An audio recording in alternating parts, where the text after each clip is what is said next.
নাতাশার পর jasmine emoji ছিলেন, তাতেও শান্তি পেলেন না হার্দিক। গ্রিসে প্রেম ভ্রমণ, দুবাইয়ে খোলা চুমু, তবুও হঠাৎ কেন ছন্দপতন? ইনস্টাগ্রাম থেকে মুছে গেলেন জেসমিন। হার্দিককে নতুন সম্পর্কে পা রাখছেন। বমডিগি গায়িকা থেকে টাইমস স্কোয়ারের তারকা। কার প্রেমে পড়েছিলেন হার্দিক? এশার সঙ্গে ঘনিষ্ঠতাই কি শেষ করে দিল হার্দিক জেসমিন অধ্যায়? হার্দিক জেসমিন প্রেম কাহিনী, কোথায় হারিয়ে গেল সেই রোমান্স?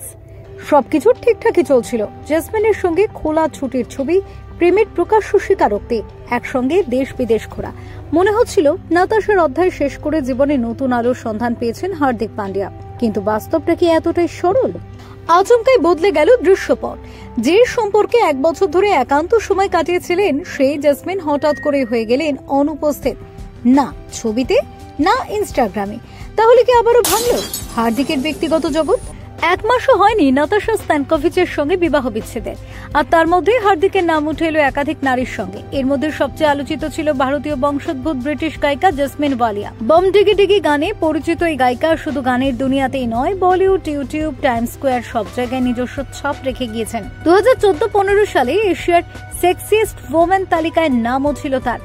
দুবাইয়ে ভারত-পাক ম্যাচে হার্দিককে চুমু ছুড়ে দিচ্ছেন জেসমিন। এই দৃশ্য ক্যামেরায় ধরা পড়তে সামাজিক মাধ্যমে ভাইরাল হয়ে যায়। তারপর তাদের একান্তে গ্রিসে ছুটি কাটানোর ছবি। এত কিছুর পরেও সম্পর্ক যে ভেঙে যেতে পারে তা কেউ কল্পনাও করেনি।